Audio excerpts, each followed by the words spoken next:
Olá, espero que você esteja bem. Eu estou gravando esse vídeo, eu estou passando aqui por um bairro de São Paulo que provavelmente é um dos bairros do país que tem maior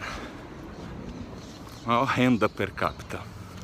Ou seja, as pessoas que vivem neste bairro, elas concentram e geram para si a maior quantidade de recursos financeiros.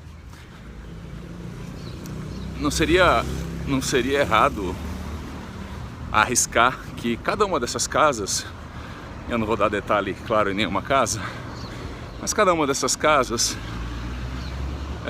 concentra mais recursos do que centenas de outras famílias somadas numa média brasileira.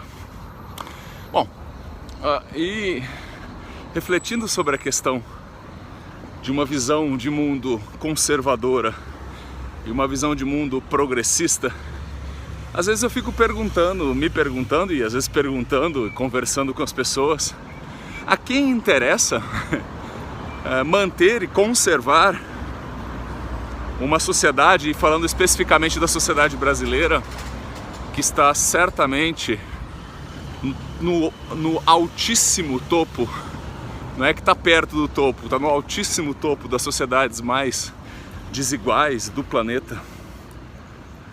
A quem interessa conservar esse sistema de concentração de riqueza, de severa desigualdade, não apenas de recursos financeiros, mas o que é ainda pior, de oportunidades de transformação? A quem interessa? Ou seja, a visão conservadora é uma visão que deseja conservar. É um pouco óbvio, mas é isso. Já a visão progressista é uma visão que busca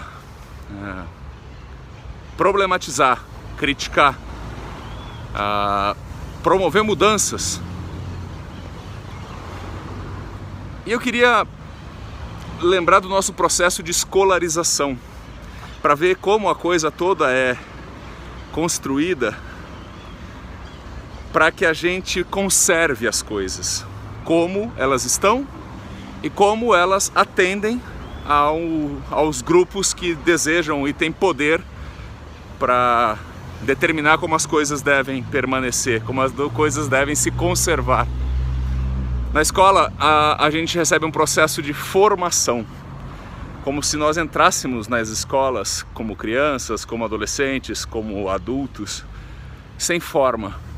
Por isso, alguém deve nos dizer como se formar, como se fôssemos seres amorfos, seres que não são seres, seres que não têm origem, seres que não têm gênero, seres que não têm orientação sexual, que não têm religião, que não têm ancestralidades, que não têm regionalismos.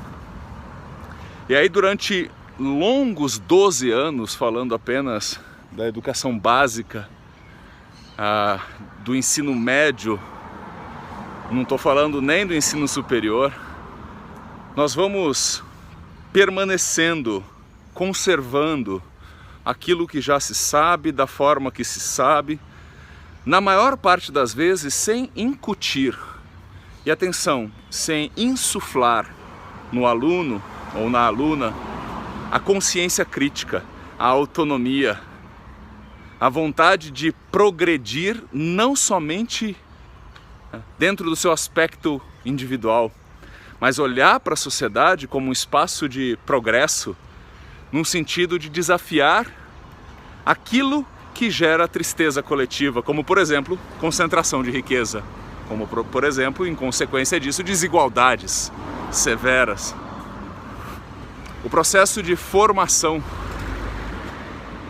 faz com que a gente saia da escola com um baixo potencial de pensamento crítico. E aí a gente entra na vida adulta, e aí o trabalho nos suga a energia, os longos deslocamentos, horas no transporte coletivo, no transporte individual, até que a gente volta para casa exaustos e exaustas, e a gente só quer descansar e a gente quer pensar em outra coisa, para o dia seguinte começar de novo.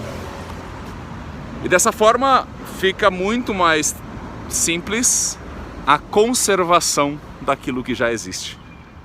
Porque nós, em geral, não somos insuflados a pensar criticamente o mundo. Porque nem em casa, porque na maior parte das vezes nossos pais e mães também tiveram uma rotina atribulada, buscando garantir o essencial para casa, a sobrevivência.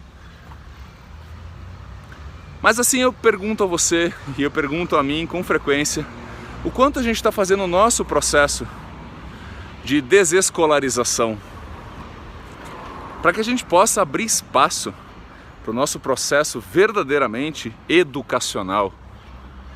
Educação como libertação, educação como inspiração. Essa palavra é inspiração, por isso eu chamei a atenção para insuflar.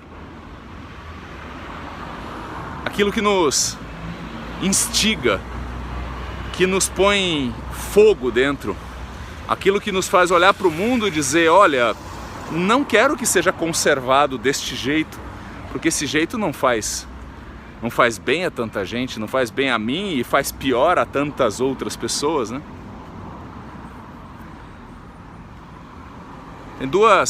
Tem dois significados da palavra aluno. Um que é mais convencional, que é aquele que não tem luz, alumine. Mas há um questionamento também se essa seria a única forma de apresentar esse termo, porque há uma outra hipótese e uma outra interpretação da etimologia de que aluno viria de alimento. E é com essa que eu quero me abraçar. Não que aluno é um ser sem luz, que precisa da luz de quem já está, de quem já sabe, de quem já conhece, de quem já tem poder, para me formar aos moldes que interessam, nos moldes que interessam a quem deseja conservar aquilo que já está. Mas como alimento, aluno como alguém que está com fome, não apenas com fome literal, que essa ainda aí está, de forma indecente. Nós ainda temos fome num país que mais exporta alimentos no mundo, que é o nosso país. Mas não só esse tipo de fome, mas a fome que se instiga na gente, a fome que instiga em nós a vontade de progredir, de não conservar o que não funciona para a maioria. Portanto, eu torço para que eu e você tenhamos fome, não aceitemos o conservadorismo que se sustenta sobre uma estrutura que faz sofrer tanta gente. E essas podem ser palavras vazias, podem ser palavras demagogas, podem ser palavras populistas, mas de minha parte, o que há aqui é verdadeira vontade de no dia a dia nutrir mais do que intoxicar.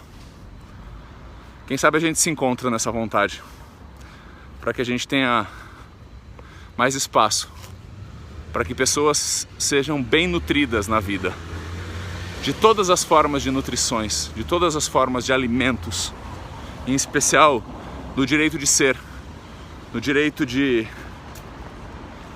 caminhar pela vida com segurança, com oportunidades, e fazer chegar essas oportunidades também para aqueles e para aquelas que vêm depois.